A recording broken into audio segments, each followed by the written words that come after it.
नमस्ते दोस्तों, मेरा नाम है दीपक रावत और मैं हूँ एक योगा टीचर।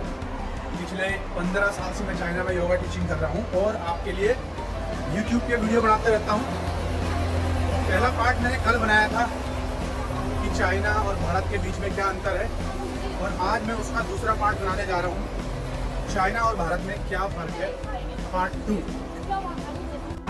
तो प्लीज़ जिसने पार्ट 1 नहीं देखा है पहले वो पार्ट 1 देख ले। पार्ट 1 में मैंने ग्राउंड रियलिटी के ऊपर बात करी है, जो भी ग्राउंड रियलिटी है, छोटी से छोटी बात मैंने कवर करी है उसमें। और आज हम बात करने जा रहे हैं इकोनॉमी के बारे में। तो भाई थोड़ी सी पहले पेट पूजा कर लेते हैं और पेट पूजा करने के बाद जो है करेंगे इनकी इकोनॉमी के बारे में बात। काफ़ी सारी बात आज मैं पार्ट 2 में करने वाला हूँ अपने चाइना इंडिया के डिफरेंस के बारे में। फ़िलहाल मैं जो है कुछ चाइनीज़ जो मेरा सबसे फेवरेट खाना है वो खाने जा रहा हूँ। इसके बारे में मैं एक अलग सी वीडियो बनाऊँगा, जो मैं आज ये खाने जा रहा हूँ अपनी वाइफ के साथ। तो इसकी वीडियो मैं अलग से बनाऊँगा आप लोगों के लिए। तो जैसा कि आप लोगों को मालूम है, चाइना दुनिया की सबसे बड़ी दूसरी सबसे बड़ी अर्थव्यवस्था है अमेरिका के बाद, और भारत से लगभग 5 गुना बड़ी अर्थव्यवस्था है चाइना की। चाइना की जो इस समय अर्थव्यवस्था है वो है लगभग 19 ट्रिलियन US डॉलर, ठीक है, और भारत की अभी 3.5 ट्रिलियन US डॉलर की है। तो लगभग 5 गुना बड़ा ये अर्थव्यवस्था है भारत से। और ये सब चाइना ने जो है पिछले 40 सालों में अचीव किया है।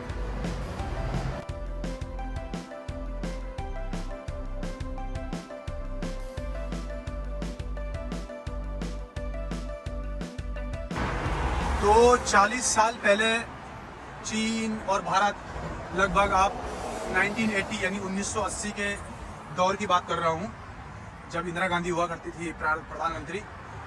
उस समय भारत और चीन की इकोनॉमी बिल्कुल एक जैसी थी, बराबर थी। और आज देखिए 2024, चीन हमसे सच में लगभग 20 साल आगे है, 20 साल आगे है, और इनकी अर्थव्यवस्था हमसे 5 गुना ज़्यादा बड़ी है। ये हुआ है इनकी पॉलिसी की वजह से। यहाँ के नेताओं ने बहुत अच्छी पॉलिसीज़ बनाई, एक गरीब देश को जो है दुनिया की दूसरे नंबर की अर्थव्यवस्था बना दिया, इतना बड़ा, जो कि आज जो है अमेरिका को टक्कर दे रहा है, ठीक है। तो भारत को चाइना का मुकाबला करने के लिए अर्थव्यवस्था के रूप में अभी बहुत टाइम लगेगा, बहुत टाइम लगेगा। रेड लाइट है।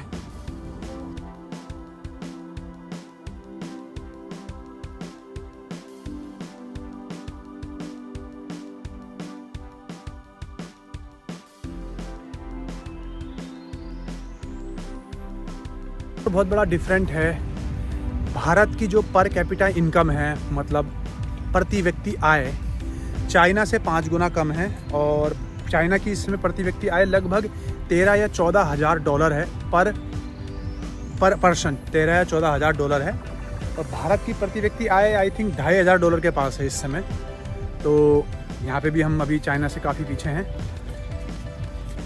तो भाई ये जो जगह मैं आपको दिखा रहा हूँ इस समय, ये है चाइना के, मतलब चाइना की नहीं, सॉरी, जिस सिटी में मैं रहता हूँ, डालियन। इस सिटी के सामने ये बिल्डिंग देख रहे हो आप, ये वाली बिल्डिंग, ये यहाँ मुख्यमंत्री भी नहीं होते हैं शहरों में, राज्यों में। यहाँ पर जो हैं मेयर होते हैं, मेयर। तो इस बिल्डिंग में रहता है मेयर, तो ये मेयर का ऑफिस है।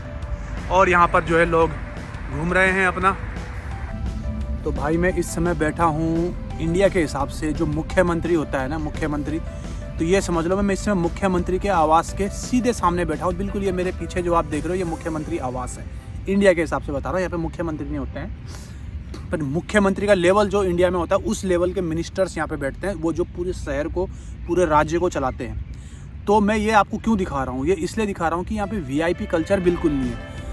आप मुख्यमंत्री आवास के पास भारत में इतने नज़दीक में नहीं जा सकते। मैं बिल्कुल 5 कदम की दूरी पे हूँ और बैठा हुआ हूँ और वीडियो बना रहा हूँ। तो यहाँ पे VIP कल्चर नहीं है कि भाई गाड़ियाँ चलेंगी, हॉर्न बजेगा और ट्रैफिक रोक दिया जाएगा।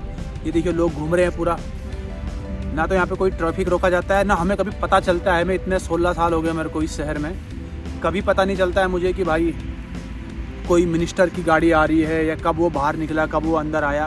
वो सामान्य सी गाड़ी में जाते हैं, सामान्य सी गाड़ी में आते हैं। जो अरविंद केजरीवाल कहा करते थे ना, एक्चुअल में यहाँ के नेता वो वाली लाइफ जीते हैं जो अरविंद केजरीवाल कहता था कि मेरे को ये नहीं चाहिए, मुझे वो नहीं चाहिए। तो भाई ये देख लीजिए ये सामने बिल्कुल मुख्यमंत्री आवास है और यहाँ पर लोग जो है अपने कुत्ते घुमा रहे हैं। और मैं 101% कह सकता हूँ, भारत में आप ये सोच भी नहीं सकते हैं ऐसा, मुख्यमंत्री आवास के पास आप जो है इतनी पास जा सको और जो है घुमा सको अपने जानवर, अपने कुत्ते बिल्ली। तो भाई चाइना के जो राजनेता होते हैं भारत में, आप उनको चाहे कितनी भी गालियां दे दो, कितना बुरा बोल दो, लेकिन ये अपने देश के लिए इतने ज़्यादा ईमानदार नेता हैं ना, ये अपने देश के लिए, ये अपने देश के अलावा कुछ और सोचते ही नहीं है भाई साहब। यहाँ पे अगर किसी ने थोड़ा करप्शन भी कर दिया ना, चाहे वो किसी भी लेवल का मिनिस्टर हो, सीधे जेल होती है। आपको अब मैं ज़्यादा क्या बोलूँ, आपने देखा ही होगा कि सुना ही होगा भाई, करप्शन अगर किसी ने भी कर दिया ना, चाहे वो प्रधानमंत्री हो, चाहे वो रक्षा मंत्री हो, चाहे वो कोई भी हो, सीधे करप्शन के प्रति बिल्कुल जेल हो जाएगी तुरंत।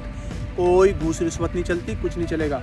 इसीलिए ये देश जहाँ हम 1980 में एक बराबर थे, आज ये हमसे 20-25 साल आगे निकल चुका है। कारण यहाँ के राजनेता, जिन्होंने अपने देश की सिर्फ तरक्की करी है।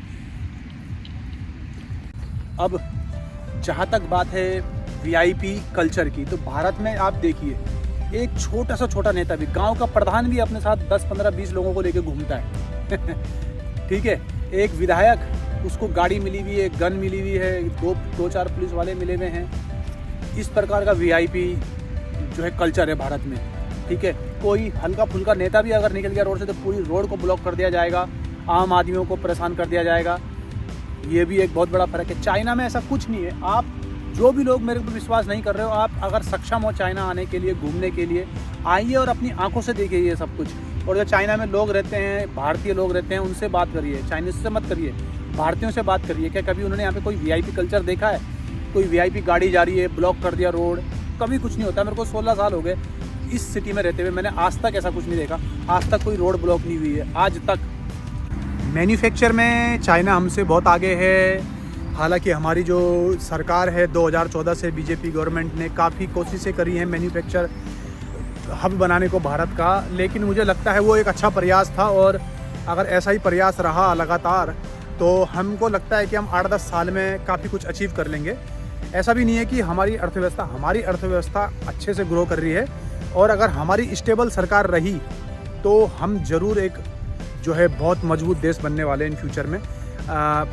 सरकार जो है मजबूत होनी चाहिए, जैसे अभी पिछले 10 साल से रही है, ऐसे ही आगे भी रहेगी, तो हम ज़रूर ग्रो करेंगे। तो भाई एक और बड़ा डिफरेंस है भारत और चीन के बीच में, वो है महंगाई दर।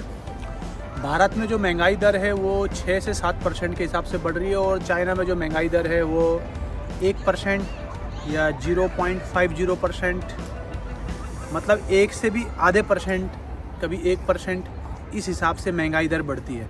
तो चाइना की जो महंगाई दर है, आप कह सकते हैं कि ऑलमोस्ट रुकी हुई है। पता नहीं कितने सालों से, 15-20 सालों से ऐसे ही रुकी हुई है, क्योंकि 16 साल तो मुझे हो गए। जो पैसे मैं 16 साल पहले खर्च करता था अपनी डेली लाइफ के लिए, खाना पीने के लिए, रूम अपार्टमेंट वगैरह के लिए, ट्रैवलिंग के लिए, इधर उधर जाना, टैक्सी लेना या बाय बस जाना, कुछ भी, उतना ही पैसा मेरे को अभी भी लगता है। इनकम मेरी बढ़ गई है, लेकिन महंगाई दर उतनी की उतनी है। तो भाइयों, तीसरे नंबर की अर्थव्यवस्था तो हम 2027-28 में बन जाएंगे, लेकिन उसके बाद दूसरे नंबर की अर्थव्यवस्था बनने में हमें शायद 2050-2060 लग जाए। तो इस हिसाब से आप लगा लो कि भाई अभी हम अर्थव्यवस्था के मामले में, इकोनॉमी के मामले में चाइना से कितने पीछे हैं। चाइना ऑलरेडी दूसरे नंबर की अर्थव्यवस्था बना हुआ है पिछले 7-8 सालों से, और हमें दूसरे नंबर की अब अर्थव्यवस्था आने में अभी 20-30 साल और लग सकते हैं। That's it. तो फ्रेंड्स, ये था एक मेरा छोटा सा वीडियो कंपेयर चाइना और भारत के बीच में। कुछ छूट गया है तो प्लीज़ बताना मुझे, क्योंकि मैं कोई रिपोर्टर नहीं हूँ या ना कोई अर्थशास्त्री हूँ, एक आम इंसान हूँ। जो मेरे को दिखा, जो मैं जानता था, वो मैंने आपको बताया। फिर भी कुछ छूट गया हो तो आज मेरे को प्लीज़ कमेंट्स कीजिए मेरे, और कमेंट करके बताइए कि मुझे और किस किस बारे में आप वीडियो बनाना चाहिए, आपको क्या क्या पसंद है। ऐसे मैं वीडियो बनाते रहूँगा, अपनी लाइफ आपको दिखाता रहूँगा। Thank you so much for watching my video. जय हिंद, जय Bharat, I love you all. मैं हूँ दीपक रावत, योगा टीचर।